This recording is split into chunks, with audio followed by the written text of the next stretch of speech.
The six-shooter is more than a mechanical marvel. It's a cultural spark. 6 chambers, 1 chance every heartbeat. That was the calculus of the frontier. Some pistols were brute force, others were engineering leaps. Some rewired battlefield tactics. Others rewrote the idea of concealment. Over decades, a small cast of revolvers shaped how men fought, traveled, and survived, from dusty trail to rutted battlefield. Today on Lead and Legacy, we strip away the dime novel glitter and count the 10 six-shooters that mattered most. Not for legend alone, but for the way they changed the rules of life and death on the plains. Expect hand cannons, cavalry workhorses, cartridge pioneers, mechanical wonders, and the gun that, more than any other, became the symbol of the Wild West. Each entry receives the same scrutiny: why it existed, how it was used, and why it still matters. Strap in. This is the real story of the revolver. Number 1, Colt Walker, the hand cannon. In 1847, Colt and Frontier demands produced something closer to a portable artillery piece than a sidearm. The Colt Walker, massive in every dimension, with 6 enormous .44 chambers and a muzzle energy that rivaled many rifles. The Walker rewrote the concept of what a handgun could do. It was designed for cavalry who needed to stop a charging horse or a mounted warrior at distance, and it delivered. A single well-placed Walker round could end a charge or stop a man instantly, but raw power carries costs.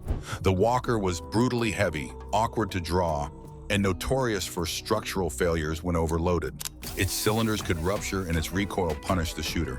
Even so, it proved a point. A revolver could be decisive on the battlefield. The Walker was a weapon of intimidation and extreme utility, a proof of concept that led designers to search for the balance between destructive force and practical durability. Its legacy is simple. It showed that a sidearm could dominate a fight, and it forced gunsmiths to ask how to make that dominance safer and more wieldable. Number 2, Colt Dragoon, the cavalry beast. The Colt Dragoon was the refinement the Frontier needed after the Walker's excesses. Keeping the .44 power but trimming fragility, the Dragoon became the cavalry workhorse. Sturdy, reliable, and still fearsome. It was shorter and better braced than its predecessor, engineered to endure the mud, sweat, and impact of mounted life. Troopers favored it because it could be fired repeatedly without the catastrophic failures that plagued larger hand cannons. For settlers and frontiersmen, the Dragoon's presence on a saddle signaled raw capability. Not precision, but stopping force where it counted. Its weight was no small drawback for daily carry, but on horseback, that weight translated into momentum and intimidation. The Dragoon bridged 2 worlds: the experimental arms of the early 19th century and the practical designs that would dominate the later frontier. It taught a crucial lesson: a revolver must survive the environment it's used in. That lesson shaped every service sidearm that followed. Number 3, Colt 1851 Navy, the gambler's gun. Where the Walker and Dragoon were instruments of war, the Colt 1851 Navy was a tool of precision and reputation. Slimmer, lighter, and balanced for pointing naturally, the Navy rewarded accuracy and skill.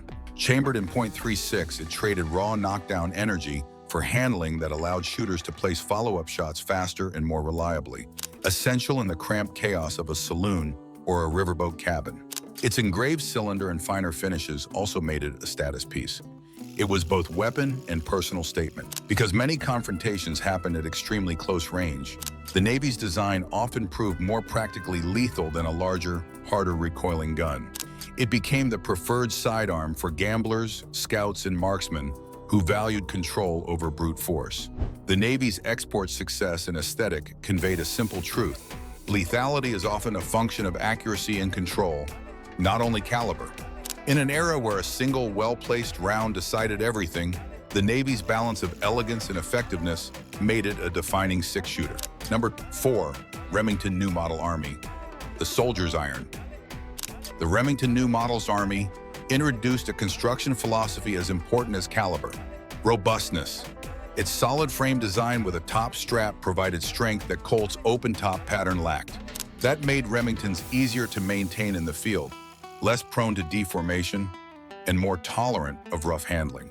Attributes that endeared it to soldiers during the Civil War and beyond. Troops learned to rely on guns that kept firing under conditions that wrecked lesser pistols. The Remington also permitted faster cylinder servicing in the hands of a practiced soldier who could swap preloaded cylinders and return to action. Those features made the revolver a practical lifeline in combat and then, after the war, on the frontier. Farmers, lawmen, and migratory veterans carried them westward. Their reliability made them the workhorse in an unforgiving landscape. Not the showpiece of stories, but the grit-tested tool that kept lives and livelihoods intact. The Remington's legacy is dependability in the worst conditions. Number 5. Colt 1860 Army, the workhorse of transition. The Colt 1860 Army struck a balance that made it indispensable across battlefields and trails. Lighter than earlier cavalry monsters while still chambered in the potent .44 caliber, it combined manageable recoil with enough stopping power to be decisive. Its streamlined ergonomics improved aiming and follow-up shots, earning it popularity among soldiers who needed a reliable sidearm on long campaigns. During the Civil War and into the frontier years, the 1860s blend of weight, handling, and power made it adaptable. Effective in open skirmishes, rugged enough for daily wear, and often later converted to metallic cartridges by inventive owners. For many who moved west after the war, the 1860 was a trusted companion, a revolver that delivered when accuracy and reliability mattered more than spectacle. Its importance lies in bridging older percussion systems with the approaching age of cartridges and in proving that a well-balanced revolver could serve across roles and seasons. Number 6. Smith & Wesson, II Army Bomb, the cartridge pioneer. Small in size but enormous in consequence, the Smith & Wesson No. 2 Army was one of the first revolvers designed around self-contained metallic cartridges. That shift ended the fiddly ritual of powder, ball, and percussion cap for many users, replacing it with a system that was faster to load, simpler to operate, and more reliable in dusty or chaotic conditions. For officers, scouts, and civilians, cartridge revolvers reduced reloading errors and made sidearms more practical in prolonged engagements or hurried retreats. The No. 2 wasn't the heaviest hitter on the plains. Its rimfire rounds lacked the stopping power of larger calibers, but it showed the direction of the revolution. Once men could carry pre-made cartridges, logistics simplified, and muzzles stayed cleaner. The Smith & Wesson No. 2 thus represents a major technological pivot. The revolver is not only a weapon, but an efficient, dependable tool of repeated utility. Number 7. Smith & Wesson Model 3/Schofield, the quick reload innovator. Mechanical advantage can decide a fight. The Schofield's top brake action and automatic ejector made emptying and reloading a cylinder vastly faster than earlier designs. For cavalry troops and mounted guards, that mattered. Reload time translates into survivability when seconds count. The Schofield's elegance was obvious. Thumb a latch, tip the barrel, eject, reload. And that workflow allowed combatants to return to action quickly. That advantage made the revolver popular among mounted units and even attracted outlaws who appreciated fewer seconds of vulnerability. Yet the Schofield also highlighted logistical headaches. Its specific cartridge sizing, complicated supply lines, and interoperability with other service guns. Still, innovation had been proven.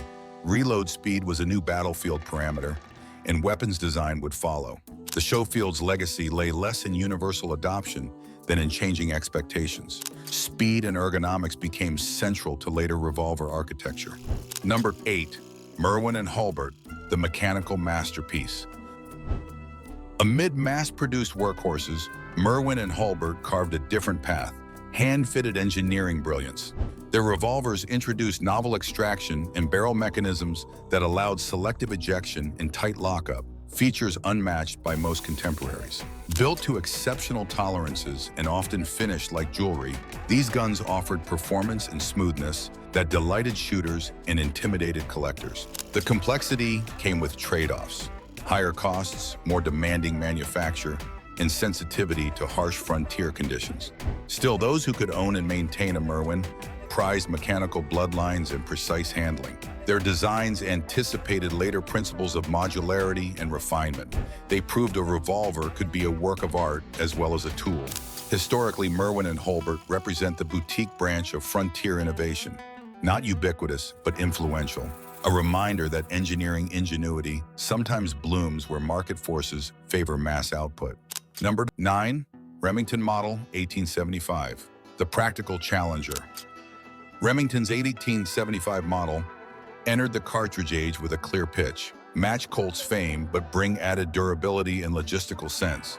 Offered in 4440, the same cartridge used by popular rifles. The 1875 made life simpler for cowboys and settlers who needed one round to feed both long gun and sidearm.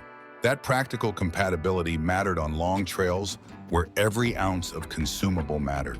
The Remington 1875 combined a solid frame with cartridge firepower and a rugged profile that appealed to working men and express guards. It never eclipsed Colt in cultural cachet, but among users, it earned loyalty for dependability and the convenience of shared ammunition. In the frontier calculus, where durability and supply efficiency often trumped hype, the Remington made strategic sense. It proved that a revolver's value is measured not only in ballistics, but in how it supports life on the trail. Number 10, Colt. 1873 Single Action Army, civilian Peacemaker. The icon? Balance, ergonomics, and cultural resonance coalesced in the civilian Colt. 1873 Peacemaker. Chambered most famously in .45 Colt and offered in other practical calibers, it hit a sweet spot.